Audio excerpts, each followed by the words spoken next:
Bien que l'éducation de base soit officiellement gratuite et obligatoire au Nigeria, il n'est pas étrange de voir des enfants dans les rues durant les heures de classe. Pour certains, la situation tient aux barrières linguistiques et au manque d'aptitude en termes de lecture et d'écriture. Mais une start-up technologique éducative vient à leur secours avec un stylo digital et des livres parlants. Le stylo Mavis et les livres ont des capacités audio et voici comment ça marche.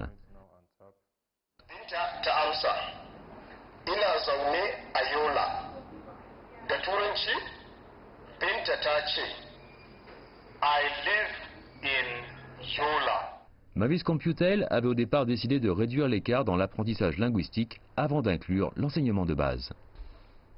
Nous avons lancé les livres parlants il y a environ 5 ans. Nous avons débuté avec notre premier livre qui utilise le OSA pour enseigner l'anglais. Depuis, nous avons ajouté d'autres livres. Nous en avons actuellement 51. Nous avons des livres utilisant le OSA pour enseigner l'anglais, apprendre l'Igbo, le Hausa, le Yoruba, le français, l'espagnol et l'arabe. Nous avons même maintenant une série éducative fondamentale pour utiliser l'anglais avec les phoniques pour les CP au CM2 et aussi les mathématiques. Cette approche unique contribue à réduire le manque dans la région en termes de financement et de main-d'œuvre. On peut comparer ça à un livre qui parle, dans des endroits où il n'y a pas assez de professeurs ou même dans des communautés où il y a peu de professeurs qui ne sont peut-être pas très qualifiés. Cela pourrait simplifier leur travail, donc les enfants étudient en petits groupes de 3 ou 4 et cela encourage l'apprentissage participatif en groupe. Nous avons constaté que cela a de grands bénéfices pour les enfants.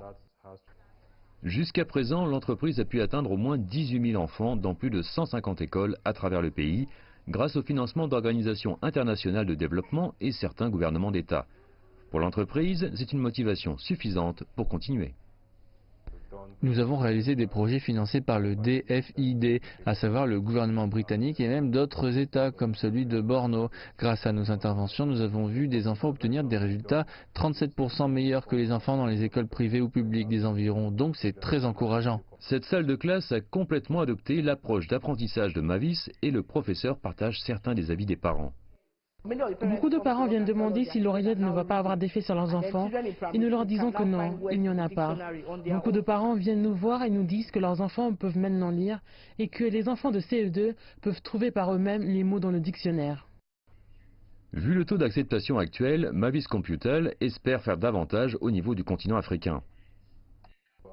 Notre but est que dans les 2 à 3 prochaines années, nous atteindrons près d'1 million d'enfants dans le pays et ensuite nous projetons de nous étendre à d'autres pays africains.